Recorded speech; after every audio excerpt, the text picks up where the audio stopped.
trova?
you like, you need some water maybe?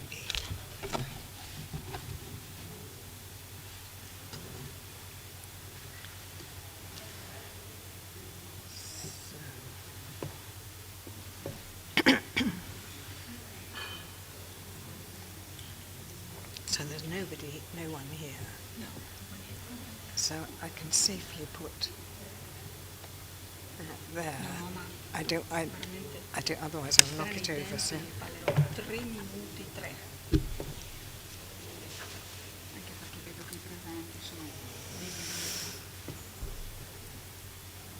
Oh, John.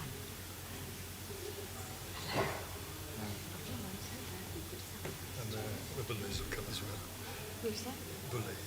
Oh, right. Oh, God, how marvellous. They arrived yesterday, so I told them. Good evening. You know Myriam, No, I Pilutti, haven't. No. John Nice to Relatrice. meet you. Oh, of course. I just wanted to say I'm meeting Chris, or Chris is meeting me from the train, so at a certain point I'll rush off. You have to zoom off, yes. Okay. How long are you staying? I'm staying till 14. So Oh, let's try right. and then I've got next. Dobbiamo partire. Yeah, we should start. Oh, yes, okay. All right. Vado. Buonasera a tutti, do il benvenuto innanzitutto alla dottoressa Sarah Quill e alla dottoressa Myriam Pilutti Namer e benvenuti a questa conferenza che sicuramente, lo dico fin d'ora, risponderà alle vostre aspettative. È una conferenza molto importante anche e non solo per la città di Venezia, perché sarà incentrata su un argomento molto importante, legato all'evento accaduto il 14 luglio del 1902, il crollo del Campanile di San Marco, che lambì anche un po' la libreria vecchia della parte, questo salone splendido in cui ci troviamo, della Biblioteca oggi Nazionale Marciana. Certo. Io porto il saluto del dottor Stefano Campagnolo, il direttore ad interim della Biblioteca Nazionale Marciana, che è onorato di ospitare la conferenza. Impegnato il dottor Campagnolo a Roma come direttore della Biblioteca Nazionale Centrale. Non mi addentro naturalmente nell'argomento perché sarà trattato diffusamente innanzitutto dalla relatrice e dalla dottoressa Namer che converserà con lei. Mi limito, nonostante tutti conosciate le relatrici, mi limito a fare un accenno al profilo biografico professionale delle due nostre ospiti. Sarah Quill, fotografa, lavora tra Venezia e Londra da oltre 40 anni e ha realizzato un esteso archivio fotografico veneziano di architetture, sculture e vita quotidiana. Tiene regolarmente conferenze, principalmente su argomenti veneziani. Myriam Pilutti Namer, archeologa, storica dell'arte classica, ha dedicato una parte della sua produzione scientifica alla cultura del restauro e alla storia dell'archeologia, concentrandosi sulla figura dell'archeologo Giacomo Boni. Io passo la parola alla professoressa Sbarra che porterà il saluto per l'Università Ca' Foscari che collabora con le relatrici in occasione di questa conferenza. Prego professoressa. Molte grazie, buon pomeriggio a tutti.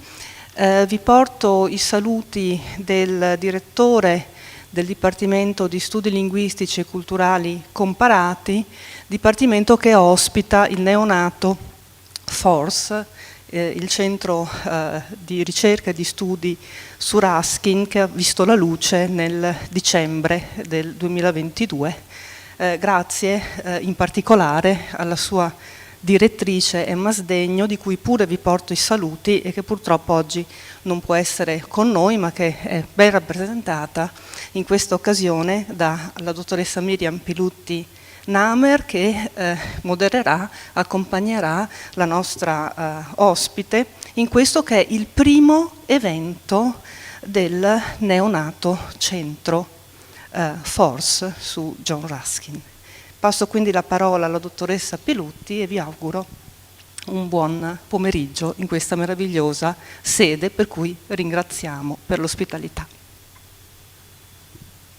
Buon pomeriggio a tutti, benvenuti, grazie alle colleghe che mi hanno preceduto.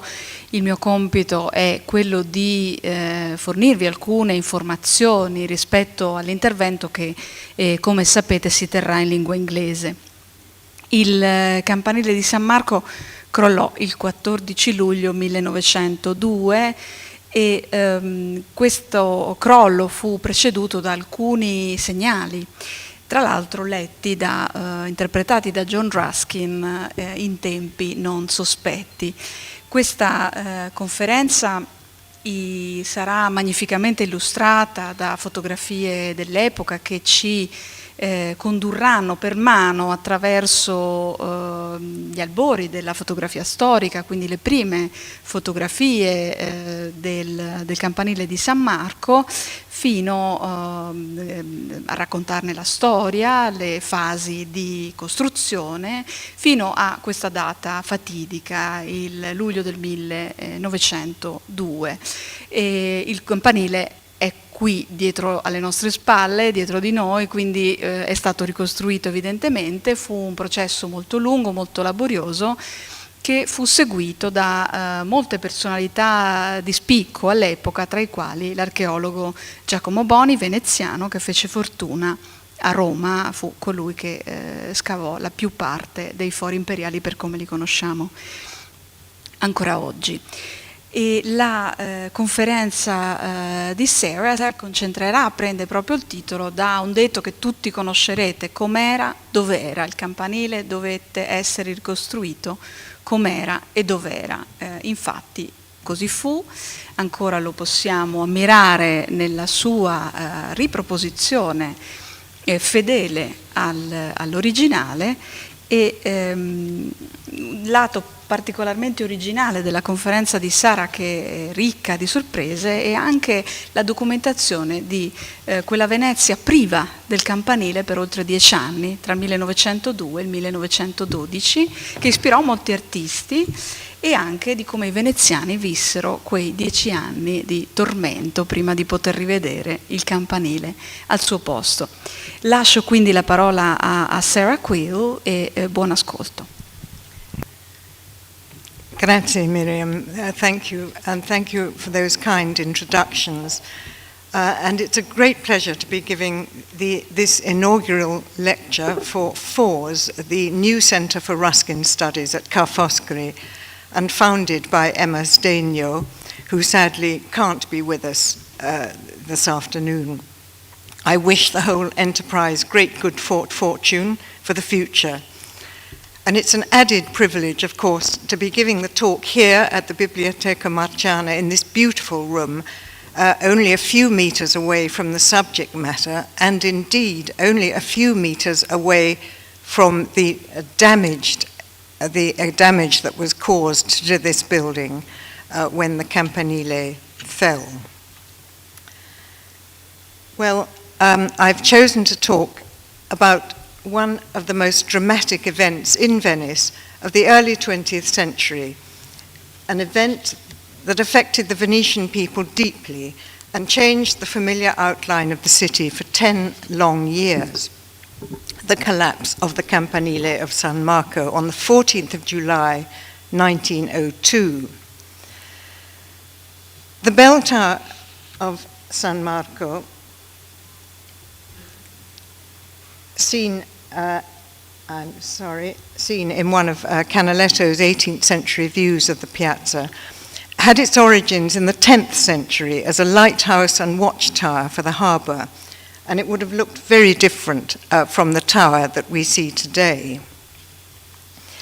It would have looked something like the drawing in the centre here, and very similar to the Campanile of Santa Maria Assunta on the island of Torcello, which dates from the 11th century, Also San Giacomo dall'Orio, another early bell tower.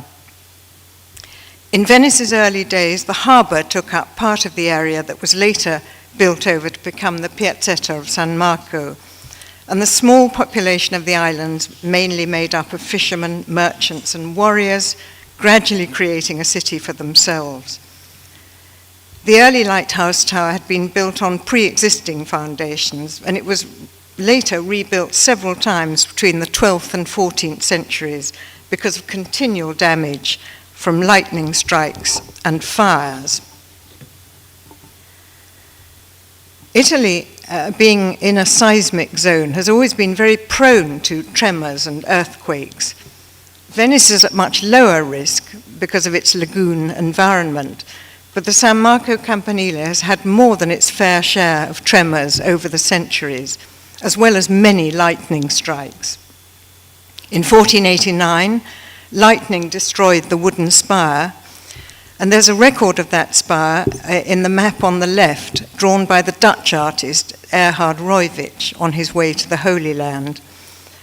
And after the fire, the tower was drawn, minus the pointed spire, by Jacopo de Barbari in his wonderfully detailed bird's-eye view map of Venice, shown on the right.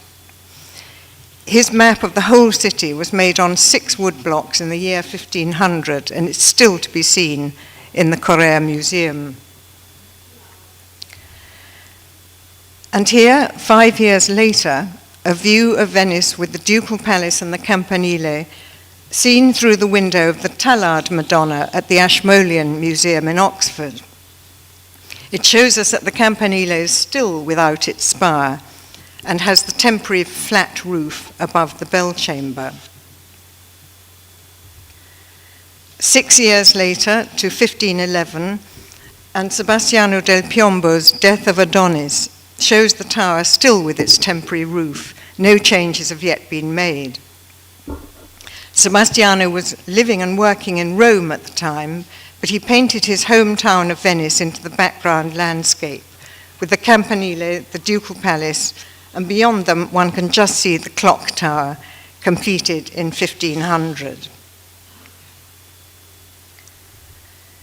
In fact, it was 22 years before any changes were made, and they were prompted by a really massive earthquake in March 1511, which shook the city and caused the Campanile to sway so that the bells tolled and cracks appeared in the brickwork. Something now had to be done.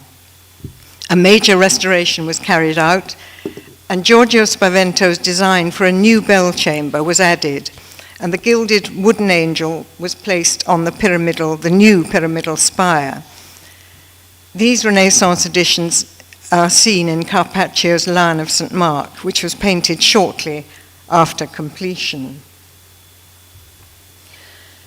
The new Renaissance bell chamber in white Istrian stone and marble had 4 open arches on each side, then an attic with reliefs of the Lion of St. Mark and the figure of Justice.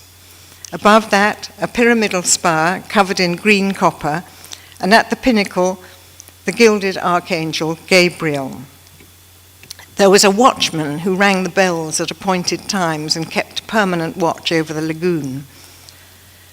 Canaletto's many views of the piazza and the piazzetta show the Campanile that's familiar to us today, having reached its full height of almost 99 meters, or 325 feet. Except, of course, that we now no longer see this bell tower, but one exactly like it. These 2 canalettos, a drawing and the canvas made from it, show the tower under repair after a serious lightning strike in 1745, which caused a large crack to run from the top, and several people in the piazza were killed by falling stonework. You can see the workman's cradle suspended from scaffolding in the bell chamber. Because of the risk of a total collapse, the repair work started immediately, and Canaletto would have witnessed it before he left for England in 1746. Eventually, a lightning rod conductor was installed with a system that had been invented in America by Benjamin Franklin in 1752. At the base of the tower, on the east side and facing the entrance to the Ducal Palace, is the small 16th century loggia, designed by Jacopo Sansovino in the Roman style, completed in about 1546 and richly decorated with colored marbles, reliefs, and classical bronze sculptures. It replaced an earlier building, and it was to be used as a gathering place for Venetian patricians and the administrators of the Treasury of St. Mark's and the public buildings surrounding the piazza. Ruskin greatly admired the architectural merits of the Campanile, and he wrote in his 1846 diary that it was the most perfect instance of the power of proportion that can be given. He drew it for an engraving in volume 1 of the Stones of Venice, shown here on the right, and the tower also appears in several of the daguerreotype photographs of Venice that he took or commissioned. Ruskin seemed to have a gift for accurate prediction, and in 1877 he had noted in his book, St. Mark's Rest, that if anything at all were in danger in Piazza San Marco, it was the Campanile. He died in 1900, 2 years before the collapse. By the late 19th century, the photographic coverage of architecture and monuments in European cities was widespread, and in Venice, a number of well-established studios were flourishing, supplying souvenirs to the rapidly developing tourist industry. Photographs on paper, like this one, taken by the studio of Carlo Ponti, reproduced fine architectural detail, and they would become invaluable records when it came to the rebuilding of the loggia. And you can see on the section of the Campanile that's visible behind it, the areas where the brickwork had been reinforced with inserted blocks of white Istrian stone during the restorations of 1745. When the collapse came, the loggia took the full weight of the falling masonry and the rubble, and it was smashed to pieces. These two images show the tower 2 years before the fall and looking very fragile. The eventual collapse in July 1902 really does seem to have been an accident waiting to happen, as there had been so many interventions over the centuries in the attempts to repair damage caused by earth tremors and the fires caused by lightning strikes. But in spite of its long history of trial by fire, flood, and thunderbolt, the Campanile had been a permanent fixture on the skyline of Venice. It had an almost totemic significance for Venetians, and indeed for most visitors as well, and it seemed inconceivable to anyone that it might collapse. On 14th of July 1902, at 9:47 in the morning, came the disaster after a few days of tense anticipation. A week earlier, repairs were being made to the leaking roof of the loggia, where its roof joined the tower. This caused a large crack in the brickwork, which travelled upwards and developed into an alarmingly large crevice on the northeast side. When it reached the belfry on the 13th of July, the tower was closed to the public, rather late in the day, you might think. All bell ringing was stopped, as was the firing of the midday cannon, and the evening concert in the piazza was cancelled. A dramatic eyewitness account of the calamity came from the correspondent of the London newspaper, The Times. He was living in Venice, and he wrote, "I will never forget that precise moment. The side facing the cathedral crumpled and split. The enormous pinnacle of the belfry swung slowly 2 or 3 times from right to left, twisting the arches that supported it and breaking them. Then the colossus caved in on itself. The earth trembled, a huge cloud of dust rose up, and the golden angel plunged into it. The tragedy was finished." The Times described how the whole upper section above the belfry had fallen and crushed the loggia, and how after a short pause the entire campanile seemed to fold in on itself before collapsing almost gently to the ground. It was noted that the south side of the tower, facing the Biblioteca Marciana, had recently been repointed so that the brickwork fell in a heavier and much more solid mass from that side. It struck this north-facing corner of the library building, leaving a gaping hole 18 feet wide. The pile of rubble in the piazza, 20,000 tons of it, was 40 foot high, and it took more than 6 months to clear it. 4 shops in the arcade of the Procuratie Nuove on the south side of the piazza were also damaged, though the Café Florian, a few doors further down, escaped. It was generally agreed that if the whole of the tower had been repointed, the damage would have been far worse, because the brickwork would have fallen in solid masses and could easily have destroyed San Marco and the other buildings in the square. As it was, not one stone of the basilica or the ducal palace was injured.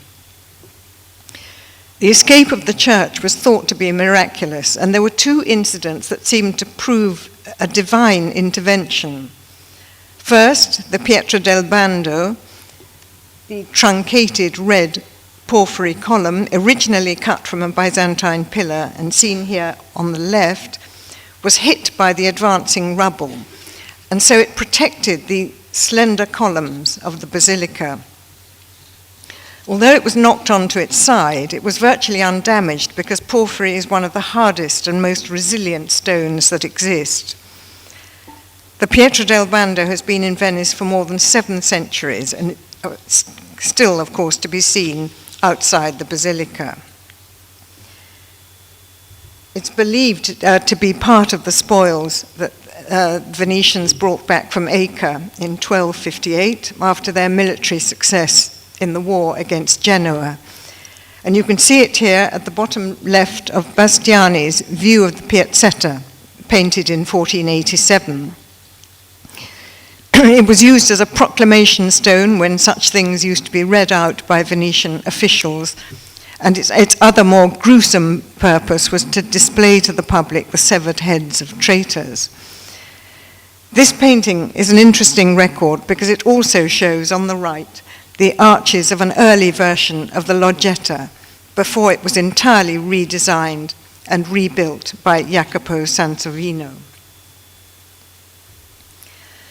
Then the gilded Archangel Gabriel, which for so long had been the weather vane of Venice, on its rotating platform at the very top of the Campanile. The angel had a landing that was again seen to be providential. It plunged into the rubble, skidded, and came to a stop right in the main porch of St. Mark's, shown in the center photograph here. And this too was seen as a divine signal that the church would be spared. In the center is a photograph of the angel taken after its restoration, and of course a modern photograph on the right. But Sansovino's beautiful Loggetta was in smithereens, and what little was left of it was buried under a 40-foot mountain of masonry and rubble, which took more than 6 months to clear and even longer to sift through. As things turned out, it was possible to reuse a great many of the original pieces found in the rubble once the reconstruction began, but the retrieval operation would turn out to be incredibly complex, and it was described by the London Observer as a monumental jigsaw puzzle. The news flashed round the world, and a special cablegram was sent to the London Times and the New York Times. The final sentence read, "The disaster may be followed by other catastrophes as the result of the constant dredging now going on." And it's interesting that that point about canal dredging was made in the very first announcement of the disaster, because of course the deep dredging of canals continues to cause major problems in Venice today. And it arouses much anger too, because one of the main reasons in recent years has been to accommodate the gigantic cruise ships that are such a blight on the horizon as they make their way in and out of the port. But that, of course, is another story. And the headline of the Gazzettino, Venice's local paper, was an angry one, pointing to neglect. The Campanile of San Marco, brought down by the incompetence of government engineers. And on the evening of the fall, an emergency council meeting was called by the Sindaco, Filippo Grimani, when it was agreed that both the Campanile and San Savino's Loggia should be rebuilt. It was rather later that the concept and expression com'era e dov'era came into being in Venice, as it was and where it was, as a response to some of the suggested alternatives. Some people thought that rebuilding the tower would cost much more than it was worth. Others thought the piazza looked a lot better without it. But the council voted unanimously for rebuilding, and eventually the phrase, as it was and where it was, would become a mantra in Venetian folklore, although not everyone agrees with it as a principle.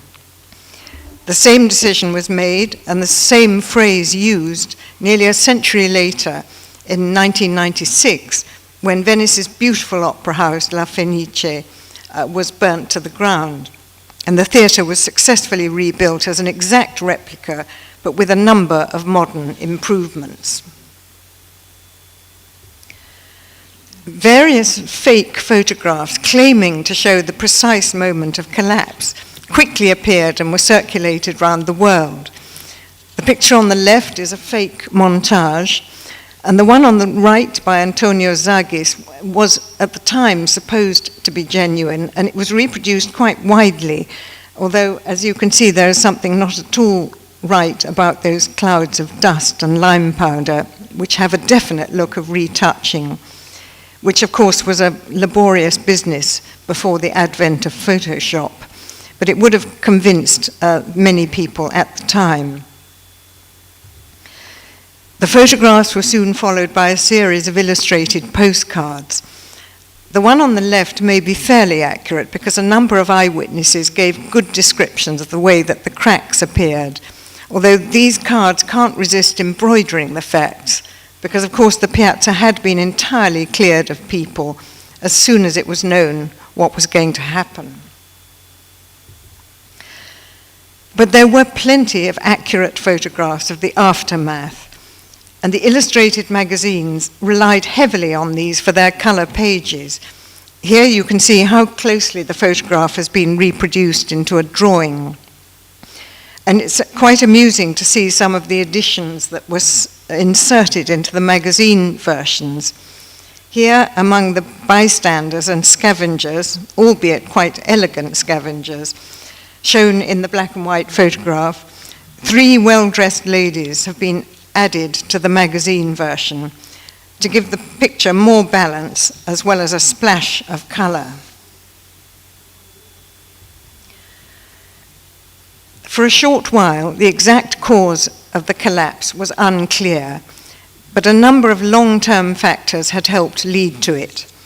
Inadequate repair work over many centuries, carried out after all the lightning strikes and earth tremors, had gradually weakened the structure. Vibration from centuries of bell ringing had also played a part. And during the many rebuildings, the tower had gradually become much too tall for its original foundations, which, although they were strong and beautifully well built, had been intended for a much lower structure. Over the centuries, the tower had grown to more than 99 meters in height. Rising sea levels and repeated flooding of the low-lying Piazza San Marco over hundreds of years had also taken its toll, and of course continues to this day. As almost everyone knows, the problem that's common to all buildings in Venice is rising damp and the fatally corrosive effect of salt water on brickwork and stone.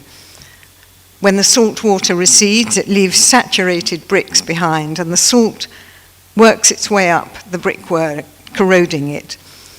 As the water dries out, the granules of salt expand and create tiny explosions inside the stone or brick or marble, which weakens the structure and causes crumbling and peeling. Hosing the brickwork down with fresh water can help slow the damage, but it can't always solve the problem. These two photographs were taken in Cannaregio in September 2020. The salt-caked exterior wall of Cardoro, and on the right, a sudden overnight collapse of the wall of the Crociferi cloisters. Serious flooding in the previous year, in November 2019, will certainly have contributed to this. Well, remarkably, no one was killed in the fall of the Campanile, and no one even injured.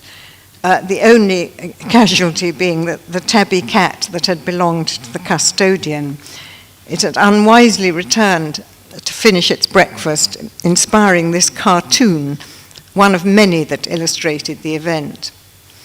And the caretaker himself had partly contributed to the fall.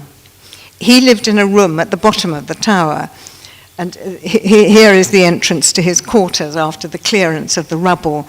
And it emerged that he had been cutting out chunks of brickwork to make a fireplace and a chimney for himself.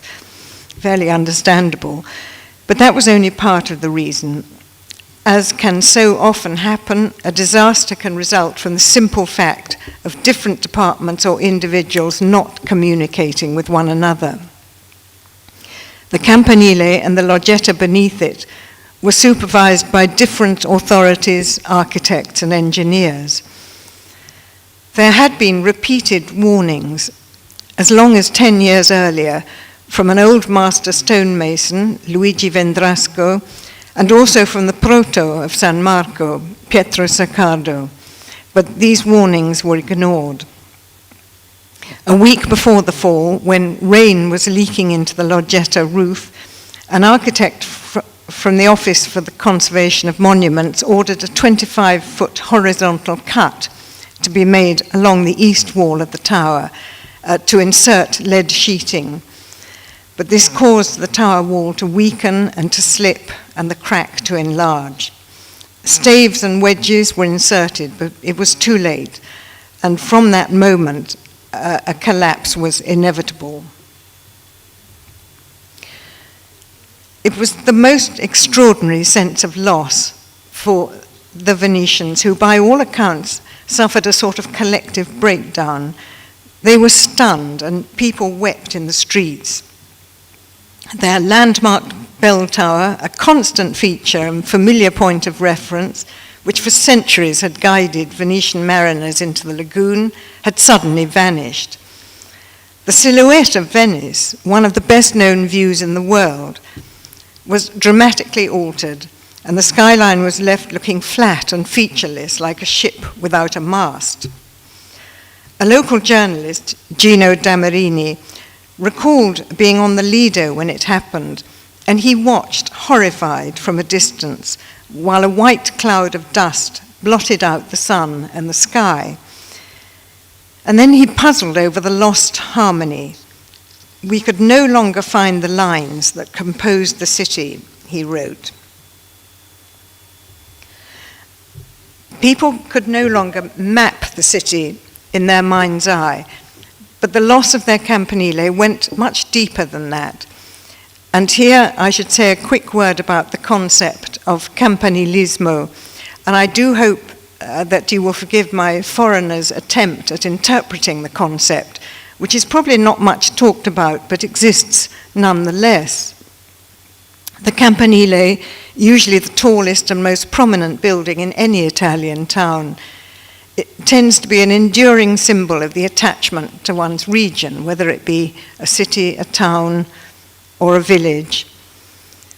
Campanilismo is an important aspect of life in Italy, even if it's not consciously referred to much, and is symbolizing a sense of identity, pride, and of belonging to the place of your birth. Perhaps a feeling that's stronger to an Italian than any sense of national identity. That's the best way I can sum it up. In 1906, Marcel Proust wrote to the author Robert de la Sizeranne to congratulate him on his preface to the first French translation of Ruskin's Stones of Venice. And in the preface, Sizeranne described the fall of the Campanile, and he recounted the story of some Venetian sailors who were arriving from Trieste in the early morning and who had not heard about the disaster of the previous day. He wrote, "And the distraught sailors, staring towards the place where Venice was supposed to be, could not see the Campanile, which they always caught sight of before the rest of the city. And so, no longer seeing the Campanile, these Venetians no longer recognized Venice."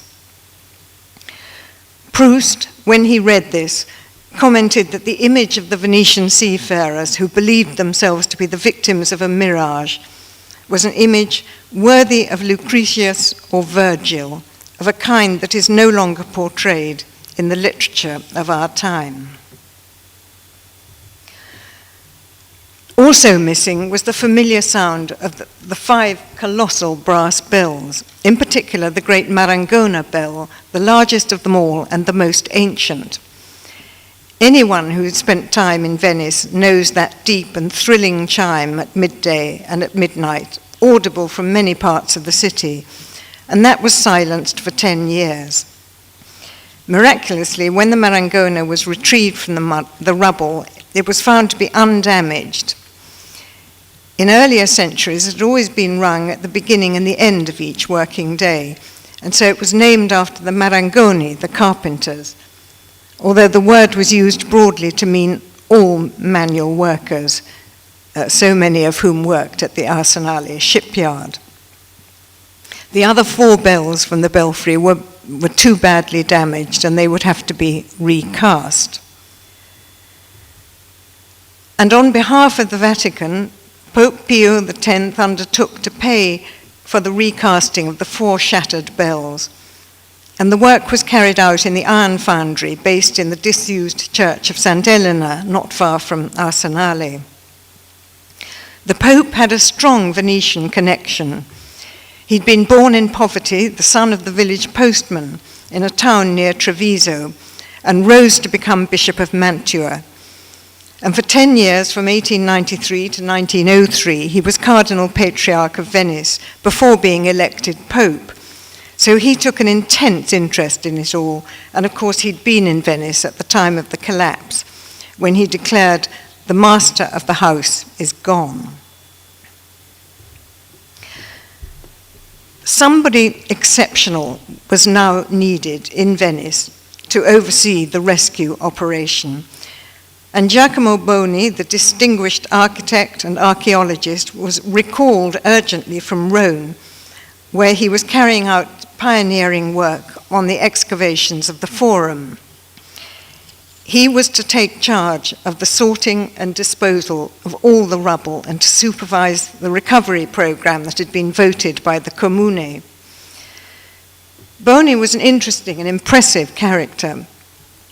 Born in Venice, he'd studied architecture at the Accademia, and as a young architect, he was much involved with the restorations of the Ducal Palace in the early 1880s.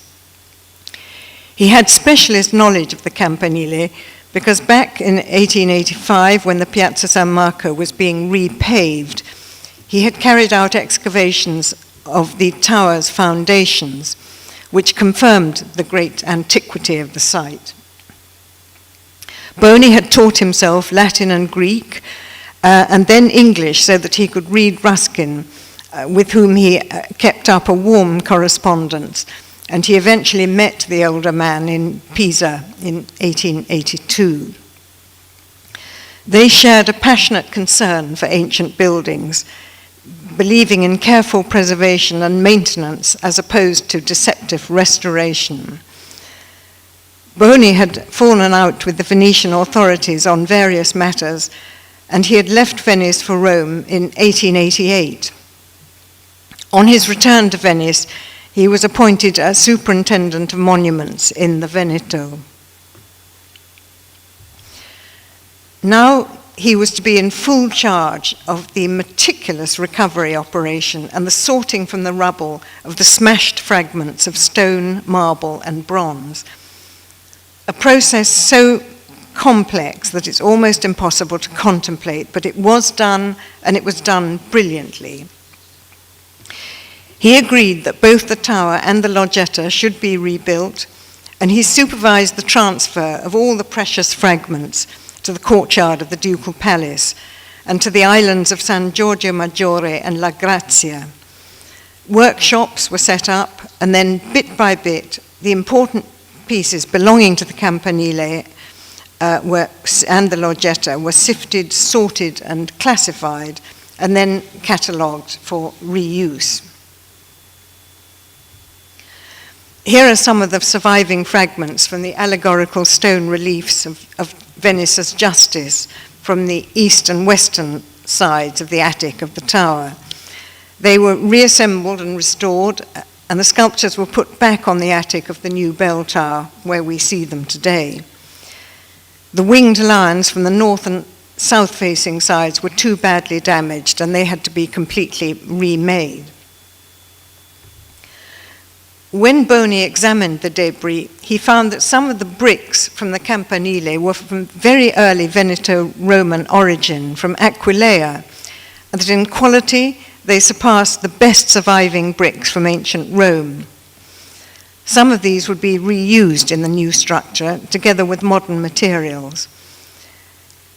Once that it was certain that everything important had been taken from the vast pile of masonry, Boni organized a series of funeral burials for the rubble, which was loaded into barges and taken into the lagoon for offshore burial near the church of San Nicolo on the Lido, in the same part of the sea where the Doges used to cast St. Mark's ring into the water in a yearly ceremony.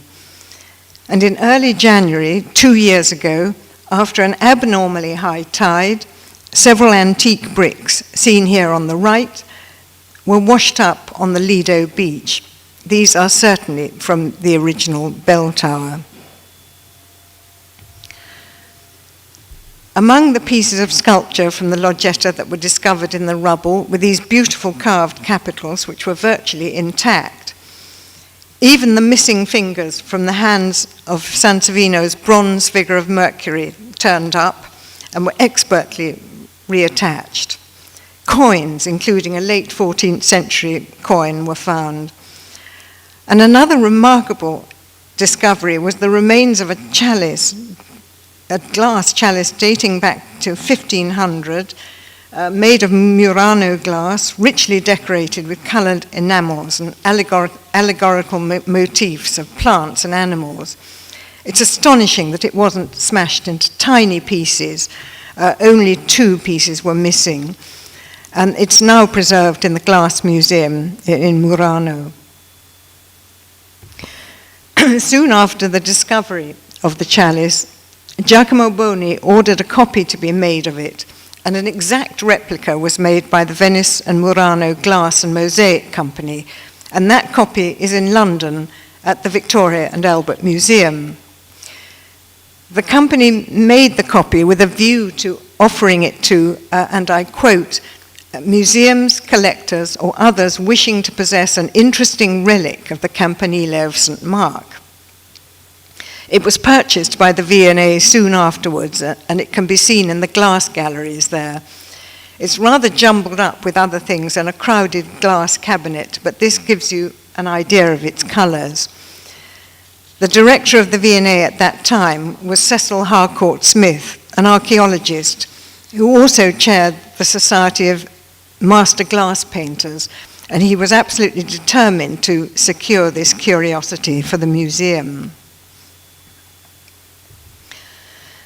So the loggia that we see today is actually a structure that's been almost entirely reassembled from Sansovino's 16th century original, not a copy of it, not a replica, but a loggia reconstructed in the early 20th century as far as possible from its own shattered fragments.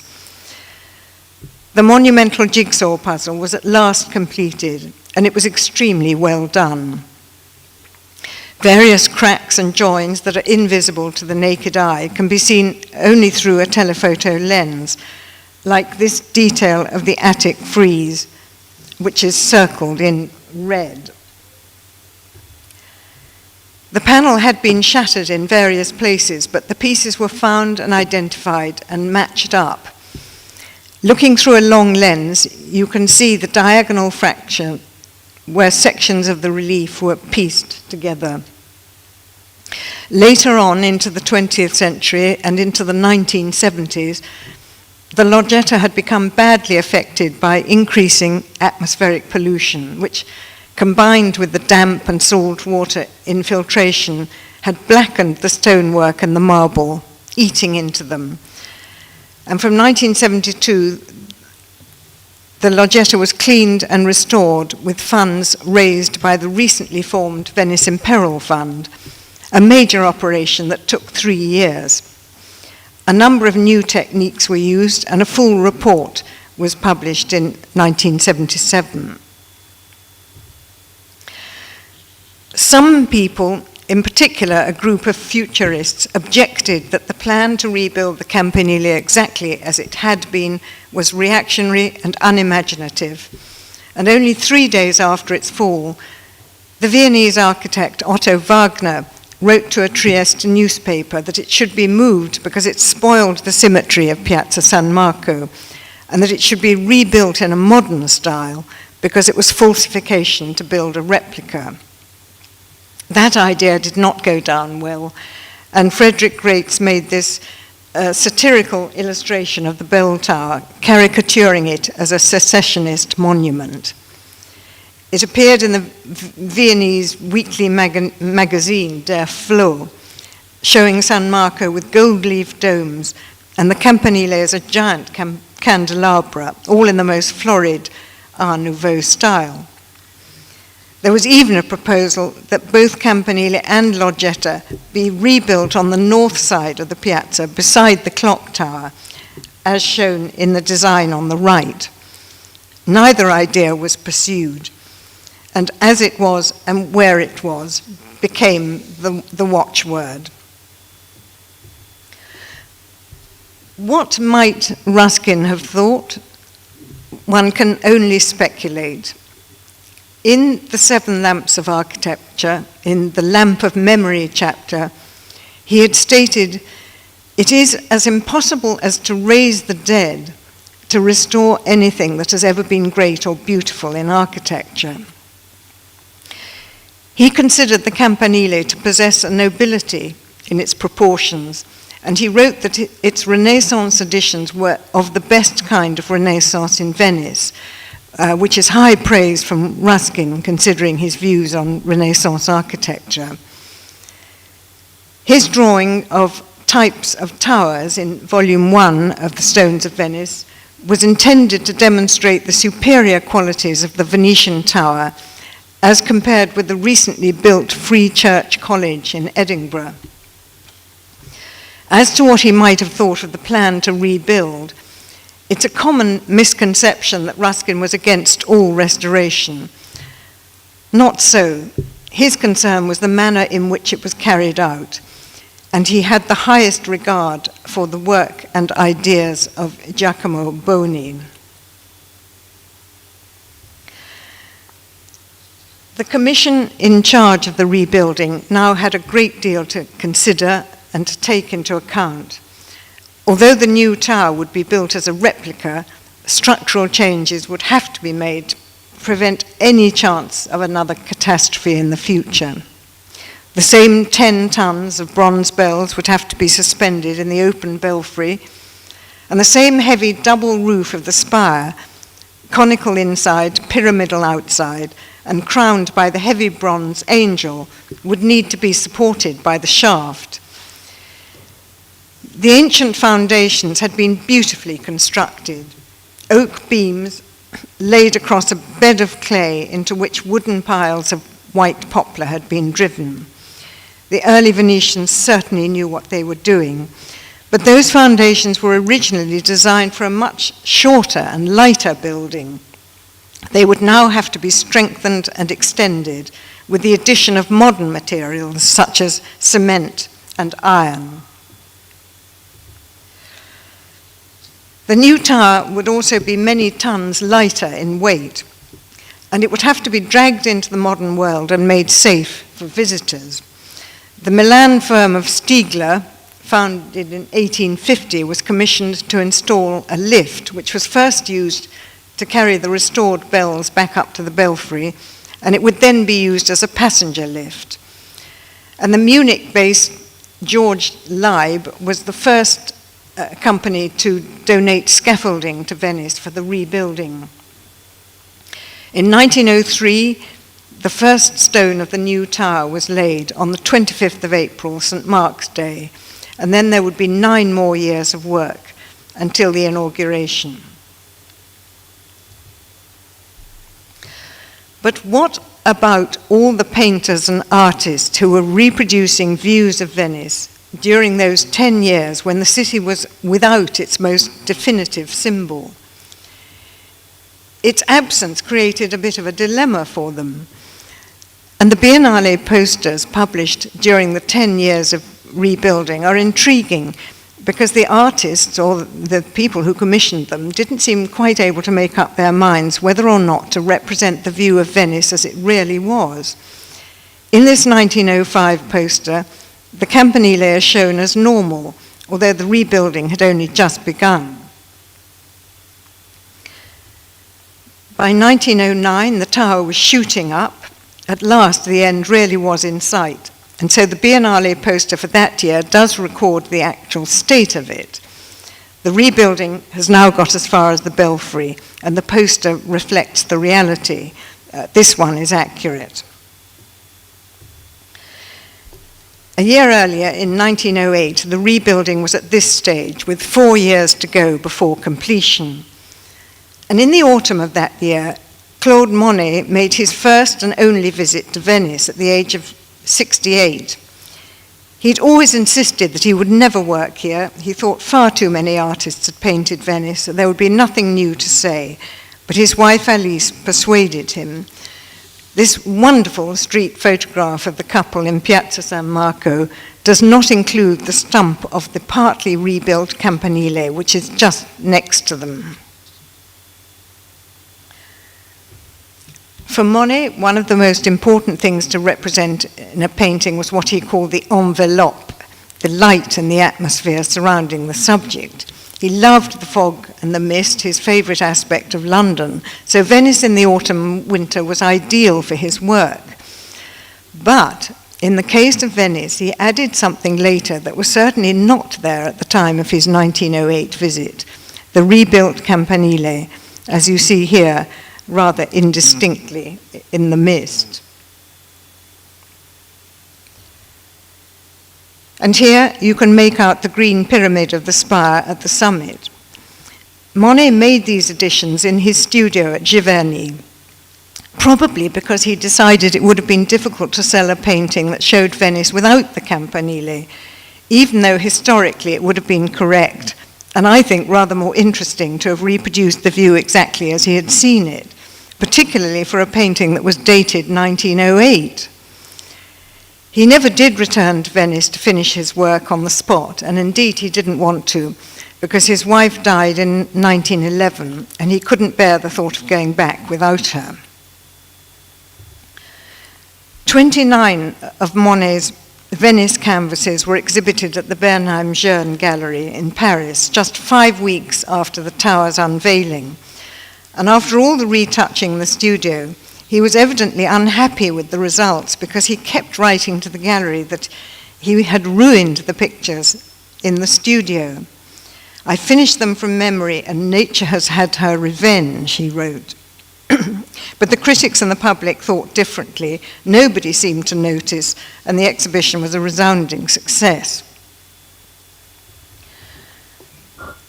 Well, the inauguration of the finished Campanile, after 10 years of work, took place on the 25th of April, 1912, the feast day of St. Mark, a date that is so often chosen to celebrate important events in Venice. The general rejoicing was slightly overshadowed by the news only 10 days earlier, on the 15th of April, of the maritime disaster of the sinking of the Titanic in the North Atlantic Ocean. 1,204,000 bricks had been used for the new tower, with as many as possible being reused from the original building, some of them dating back to the 16th century. The London Observer noted that Venice was buzzing with excitement over the inauguration of the rebuilt Campanile by the King of Italy. Sir James Reynolds Rodd, the British ambassador to Italy, described it as one of the most impressively beautiful ceremonies that he had ever witnessed, and the crowd watched the release of 2,000 carrier pigeons from the belfry to carry the news to every town in Italy. And the professor of painting at the Accademia, Ettore Tito, painted this rather fanciful scene of the crowds at the unveiling in neo-Baroque style, with bell ringers and choristers swooping above the scene like angels. And in Rome, Pope Pio, who had donated the funds for the casting of the new bells, arranged to have his telephone line left open so that he could hear the very first peal when the bells rang out. And for the benefit of any campanologist who might be listening, the bells are tuned in the scale of A, and the strike note of the great Marangona bell is A. It was a joyful occasion, but only 2 years later, the outbreak of the First World War would change everything in Europe. Well, earlier on I mentioned the word campanilismo, and where Venice is concerned, perhaps this photograph of the Venetian skyline, taken from the northern lagoon on a winter evening, might evoke that concept in an image rather better than words can. There, in the center, is the San Marco Campanile, taller than all the others, in a view that has been seen over the centuries by countless fishermen, seafarers, and travelers as they approach the city. A view that had stayed largely unchanged until those 10 long years from 1902 until 1912. And there I should end. Thank you.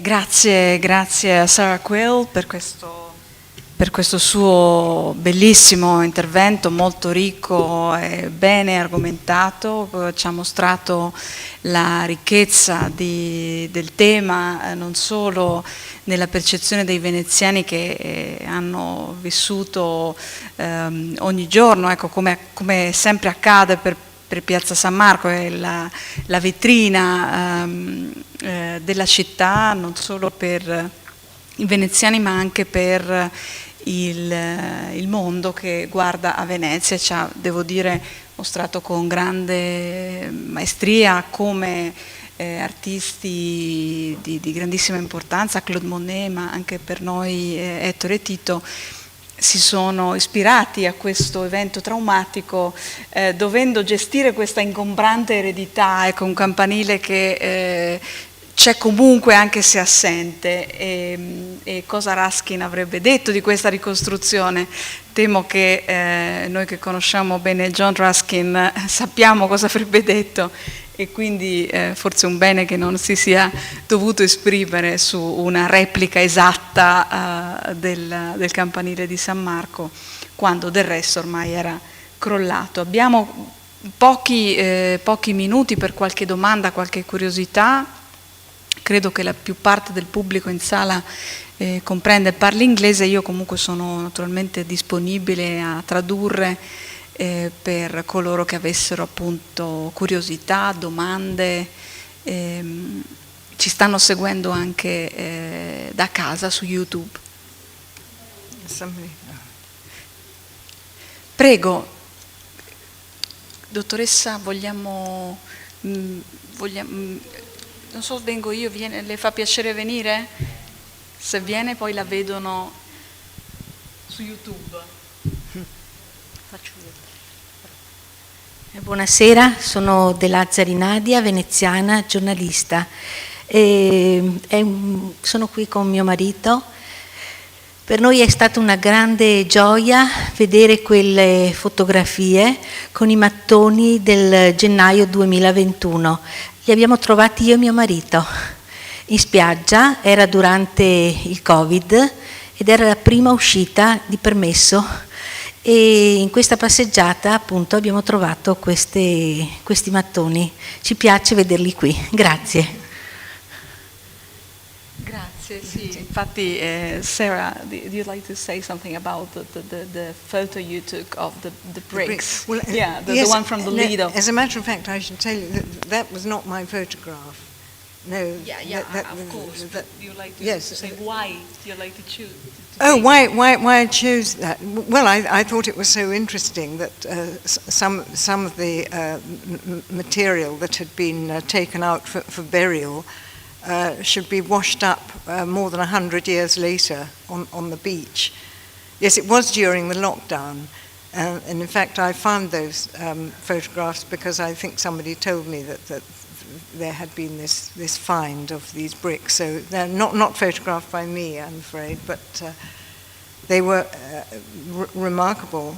I'm not quite sure where they have now been taken.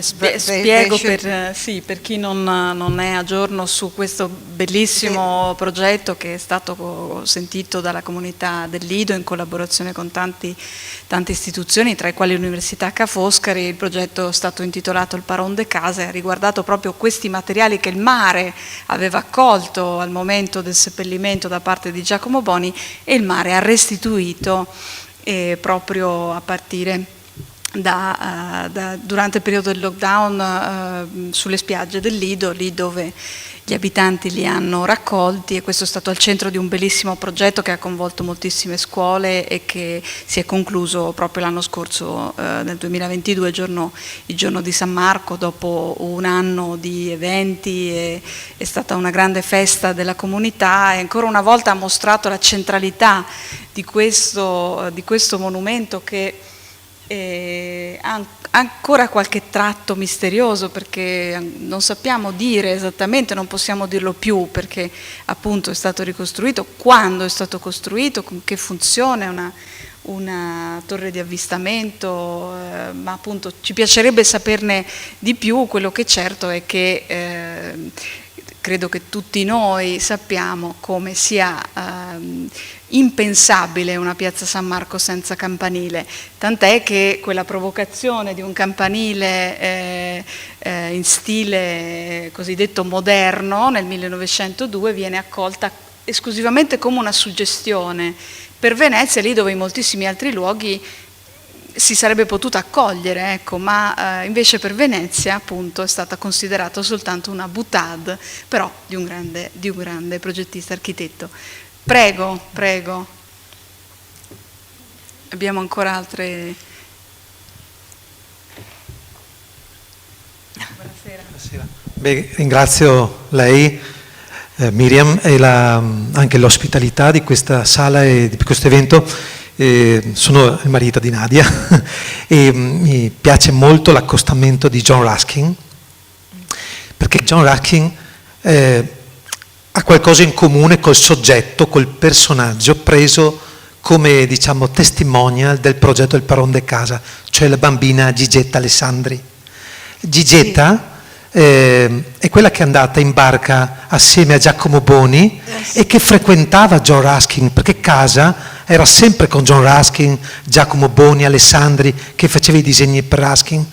E questa bambina, lei ha toccato il tema anche del ritrovamento dei mattoni. Questi mattoni, giustamente, il mare riceve e il mare restituisce, hanno ancora vita, perché con le scuole hanno partecipato 6.000 persone poi e 9 scuole hanno votato il campanile più bello, i mosaici più belli, fatti su tessuti di rubelli veneziani, perché la soprintendenza di Venezia, grazie a un accordo che abbiamo sottoscritto con l'università, anche il Dipartimento di Studi Umanistici Ca' Foscari, abbiamo fatto i pezzettini che Gigetta, i tocchettini, abbiamo fatto i mosaici.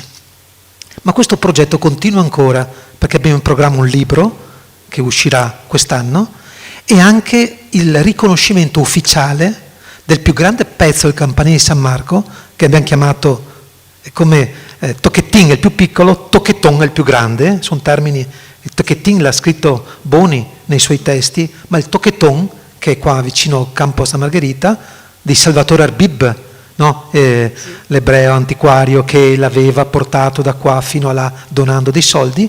Avremo a breve, è già ufficiale, il riconoscimento di bene archeologico e bene antropologico. Quindi quando ci sarà la inviteremo, magari o qua o dalla soprintendenza, per questo evento. Ci fa molto piacere. Grazie. Sì, grazie. Sì, Vittorio Baroni è l'anima di questo progetto, che appunto è stato condotto in convenzione con la Soprintendenza Archeologia, Belle Arti e Paesaggio per Venezia e Laguna e il Dipartimento di Studi Umanistici dell'Università Ca' Foscari, che ha accolto questa istanza di archeologia pubblica con al centro il campanile ai 110 anni dalla sua ricostruzione. C'era, credo, un'altra domanda? Yeah, luckily, I don't know where to stay because they are looking to us and not from the video. I see. No, I just wondered, those bricks that had been brought up, Yeah. they were so fascinating in colour and almost looked as though they'd been studied with different colours. Yes. I thought I saw some blue in them, and I wondered if you knew what they were made of, or whether anybody knew. I think they may have been from. They looked actually like a marble almost, but they might have been. Yes, the reddish colour. I think probably had come from Aquileia. I think. I'm not. I haven't actually followed up the story of where those bricks have been. I don't know where they are now kept. Do you happen to know that?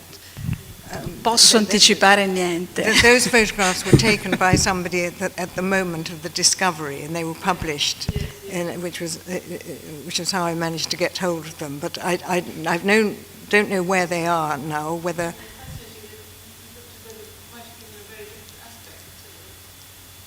Yes, and they were very, very dense.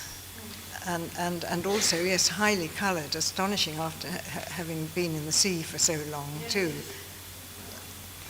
Purtroppo il campanile crollò e quindi le macerie non ci hanno permesso di ricostruire scientificamente le cosiddette fasi, cioè il modo in cui questo campanile è stato modificato attraverso i secoli, e questo è per noi una grande perdita di informazioni scientifiche. E tutto il lavoro che fu fatto sulle macerie naturalmente fu fatto su quello che venne rinvenuto, che quindi poteva essere stato utilizzato in momenti diversi, ecco. Quindi da un punto di vista archeologico purtroppo molte delle informazioni sono andate perdute, i materiali sono in buona parte conservati, abbiamo visto il magnifico calice a Murano e sì, la splendida vicenda della replica che si trova a Victorian Albert, sì, che è stato al centro di una delle molte geniali idee che ebbe questo archeologo, in questo caso una replica che era stata fatta per le sponsorizzazioni, quindi una replica di un oggetto, un reperto che era stato rinvenuto e che da artigiani di altissimo livello era stato a offerta proprio per sostenere le enormi spese della ricostruzione. C'è un bellissimo volume che fu realizzato, fu edito nel 1913, che è dettagliatissimo nelle fotografie e nei disegni. Purtroppo ormai è diventato difficile, raro da trovare, effettivamente anche forse ristamparlo potrebbe essere una buona idea, perché anche per la storia della fotografia, e credo sia nato da lì questo interesse di Sarah Quill,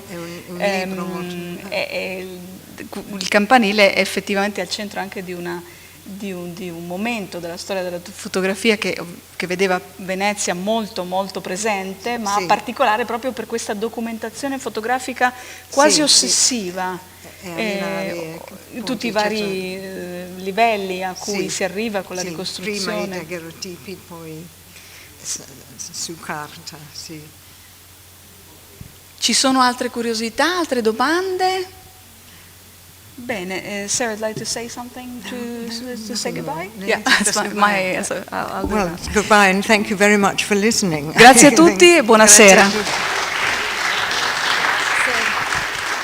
Naturalmente la Biblioteca Nazionale Marciana ringrazia per questa interessantissima conferenza, ringrazia innanzitutto la professoressa Sarah Quill e la sua accompagnatrice, la dottoressa Namer, e ringrazio naturalmente coloro che hanno reso possibile questa conferenza, l'Università Ca' Foscari e naturalmente il centro FORS.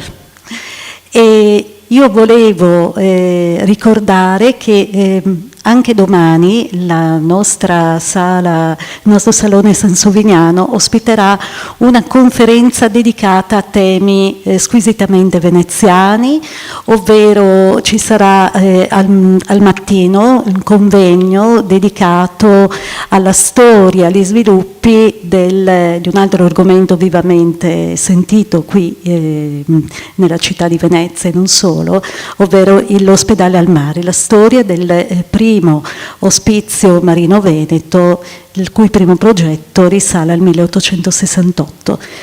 Sarete graditi visitatori, gradito pubblico se vorrete partecipare. I lavori inizieranno alle 9:30. Grazie e buona serata a tutti. Grazie.